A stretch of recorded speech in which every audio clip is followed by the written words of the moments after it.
이제 얘기할 때가 되었습니다. 2026년 주식시장은 어디로 갈까요? 먼저 코스피 6000을 외친 분이 있습니다. 라이프자산운용의 강대권 대표인데요. 참고로 강대권 대표는 2016년과 2020년 국내 주식형 펀드 수익률 1위를 달성한 분이고요.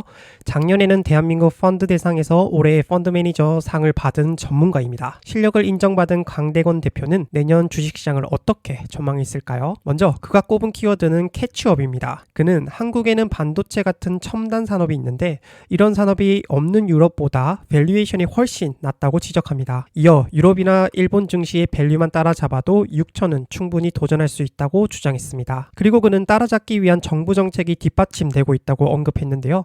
강 대표는 정부가 저평가의 원인을 정확히 짚었고 제시한 정책도 적절하다고 평가했습니다. 정부 정책을 바탕으로 기업의 노력이 더해진다면 코스피 6000도 가능하다는 얘기입니다. 그렇다면 그는 어떤 업종과 종목에 주목했을까요? 강 대표는 최선호 업종으로 반도체를 꼽았는데요. AI 버블 우려로 잠깐 주춤했지만 내년엔 AI 에이전트나 피지컬 AI 같은 응용 서비스가 본격적으로 활성화되면서 제2의 호황이 올 수 있다고 예상했습니다. 또 지금 진행 중인 데이터 센터 건설만 봐도 AI 사이클은 장기간 지속될 거라고 전망했습니다. 다음으로 그가 주목한 업종은 지주회사와 금융주인데요. 강 대표는 지주사 시가총액이 자회사 지분 가치의 절반에도 미치지 못한다고 분석했습니다.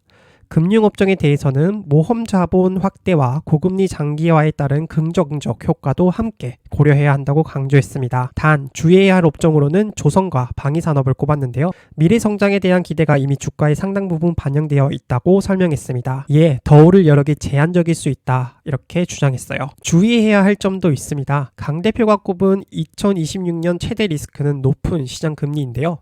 그는 금리 하락이 강세장 전망의 주요 근거인데 최근 미국에서 정책 금리를 내렸는데도 시장 금리가 쉽게 떨어지지 않는 현상이 나타나고 있다고 분석했습니다. 이어 이런 상황이 계속되면 유동성이 고갈되고 밸류에이션이 높은 업종의 주가가 하락할 위험이 커진다고 설명했습니다. 또 AI 호황이 지속될지 여부도 결국 금리 안정화에 달려있다고 말했습니다. 슈퍼개미로 불리는 남석관 베스트인컴 회장은 내년 유망한 업종으로 인공지능 사이클에 올라탄 반도체와 최근 많이 하락한 조선과 방위산업, 원자력 쪽에 기회가 있을 거라고 말했는데요. 황재수 신한 프리미어 판교 지점장은 비만 치료제와 우주, 로봇 등을 유망 업종으로 꼽았고요. 로드트 펀드 매니저 대회 우승자 이주호 씨는 이중항체 바이오 기술 수출 관련주와 컴퓨트 익스프레스 링크 관련주가 좋다고 주장했습니다. 참고로 컴퓨트 익스프레스 링크는 장치 간의 데이터 고속도로를 혁신적으로 넓히고 효율화하는 차세대 인터페이스 기술인데요. 쉽게 말해 컴퓨터 부품인 CPU와 메모리, GPU 등이 서로 데이터를 주고받을 때 발생하는 속도 지연과 용량 제한 문제를 해결하기 위해 등장한 기술입니다. 그런데 코스피 6000을 외친 또 다른 곳이 있는데요. 바로 맥커리입니다. 맥커리 역시 반도체에 주목했는데요. 그들은 삼성전자와 SK하이닉스 같은 메모리 반도체 기업들의 실적 개선이 시장 전체를 끌어올릴 거라고 주장했습니다. 더불어 맥커리는 한국 증시가 여전히 저평가되어 있다고 주장했는데요. 내년 예상 PER이 9.4배로 다른 나라 주식시장과 비교하면 상당히 낮은 수준이라고 분석했습니다. 이에 추가 상승 여력이 충분하다고 짚었어요. 그리고 맥커리 또한 정부 정책에 긍정적인 평가를 내놨는데요. 의무적으로 자사주를 소각하게 한다든지 배당 소득세를 낮추는 정책들이 속도감 있게 진행되고 있다며 이런 정책들이 제대로 시행되면 코리아 디스카운트가 어느 정도 해소될 수 있을 거라 기대했습니다. 그렇다면 맥커리는 어느 업종과 종목에 주목했을까요? 역시나 반도체가 최우선이었습니다. 다음으로 방산, 조선, 전력 설비를 주목했는데요.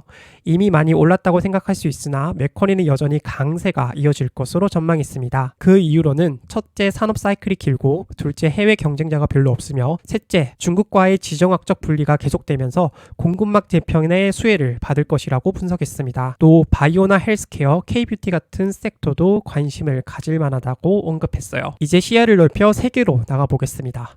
먼저 미국, 유럽, 아시아의 글로벌 자산운용사 37곳의 전망인데요. 그들은 내년도 주식시장 강세를 예상했습니다. JP모건 자산운용의 실비라 형 전략가는 견고한 경제성장과 완화적인 통화정책, 재정부양책을 근거로 내년도 주식시장이 강세를 보일 거라고 주장했습니다. 최근 뜨거웠던 AI 거품론에 대해서는 설문에 응한 운용사의 85%가 AI 관련 주식의 밸류에이션이 과도하지 않다 이렇게 답했는데요.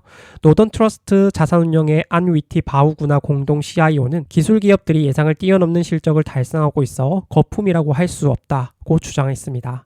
이어 닷컴 버블 때와는 차이가 있다며 빅테크 기업들이 실제 어마어마한 돈을 벌고 있다고 설명했습니다. 골드만삭스는 내년 투자에 대해 5가지 포인트를 짚어주었는데요. 먼저 AI 주식을 제대로 골라야 한다고 주장했습니다. 골드만삭스의 마크 윌슨은 무지성 상승 장세가 끝나가고 있다며 어떤 기업이 정말로 AI로 매출을 올리고 있는지 실제 수익을 내고 있는지를 따져봐야 하는 시기가 왔다고 주장했습니다. 다음으로 매그니피센트 7의 독주가 약해질 수 있다고 주장했는데요. 참고로 매그니피센트 7은 애플, 마이크로소프트, 엔비디아, 구글, 아마존, 메타, 테슬라를 말합니다. 골드만삭스는 M7의 기업 비중이 너무 커졌다며 미국 증시 정체에서 7개 기업의 영향력이 역사상 최고 수준이라며 우려를 표했습니다. 더불어 야데니 리서치는 15년 만에 처음으로 M7에 대한 투자 의견을 낮췄는데요. 그들은 내년에는 M7 말고 다른 업종의 주식들도 오를 가능성이 높다고 주장했습니다. 미국 금리에 대해서는 인하가 계속될 것으로 예상했는데요. 골드만삭스는 트럼프 대통령과 가까운 케빈 해시시 차기 페드 의장이 될 가능성이 높다며 그렇게 되면 페드가 인플레이션 잡는 것보다 경제 성장을 더 중요하게 생각할 수 있다고 분석했습니다. 네 번째 투자 포인트로는 구리를 꼽았는데요. 구리가 전통적으로 경기 좋을 때 오르는 원자재였으며 이제는 AI 시대 필수 자원으로 재평가받고 있어 주목해야 한다고 주장했습니다. 마지막 포인트로 미국 말고 다른 나라를 주목하자고 했는데요. 지금 미국 주식시장의 가치가 다른 나라들에 비해 25년 만에 최고 수준으로 밸류에이션이 너무 높다고 분석했습니다. 이에 글로벌 펀드 매니저의 42%가 미국 외의 주식을 꼽으며 미국 말고 다른 곳을 보자고 주장했습니다. 물론 우리는 리스크도 함께 봐야 합니다. 가장 큰 우려되는 부분은 미국의 관세 정책이죠. 또 중동이나 우크라이나 같은 지역의 지정학적 긴장도 리스크 요인입니다. 이어 금리가 예상보다 오래 높게 유지되면 경기 침체가 일어날 가능성을 완전히 배제할 수 없다고 짚었습니다. 또 우리는 너무나 잘 압니다. 예상은 항상 빗나간다는 사실을. 2025년 초만 해도 증권사들은 2025년 코스피 3천도 쉽지 않다 이렇게 전망했습니다. 그리고 보기 좋게 빗나갔죠. 그렇다면 왜 이렇게 크게 틀렸을까요? 먼저 AI 붐 때문인데요. 증권사는 반도체 업황이 좋아질 거라 예상했지만 예상보다 AI 붐이 강해 반도체 업황이 더 좋았습니다. 다음으로 유동성이 꼽히는데요. 연초 미국 연준이 금리를 쉽게 내리지 않을 거라는 전망이 지배적이었죠. 그러나 시장은 예상보다 훨씬 빠르게 금리 인하 기대감에 반응하며 주식시장이 상승했습니다. 마지막으로 심리적 부분인데요. 코스피가 3,000을 넘고 3,500을 넘고 4,000까지 가는 과정에서 투자자들의 심리가 완전히 바뀐 거죠. 더 오를 수 있다. 이런 기대감이 추가 상승을 만들어냈습니다. 또 전망 자체의 구조적 한계도 있는데요. 증권사도 이를 인정합니다. 한 증권사 연구원은 주식시장은 정책, 유동성, 심리가 복합적으로 작용하는 구조라 모든 변수를 미리 계산하는 건 사실상 불가능하다고 말했는데요. 그러나 더 중요한 건 이 부분입니다.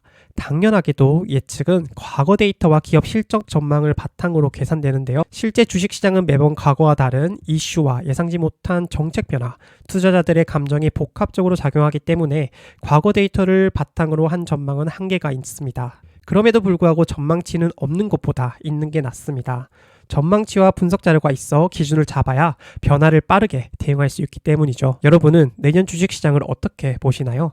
댓글로 의견을 공유해 주시면 좋겠습니다. 참고로 오늘 살펴본 기사는 영상 아래 더보기에 있는 링크를 통해 원문을 읽을 수 있습니다. 내년에도 일리치 타임스 기사와 영상에 많은 관심 부탁드립니다.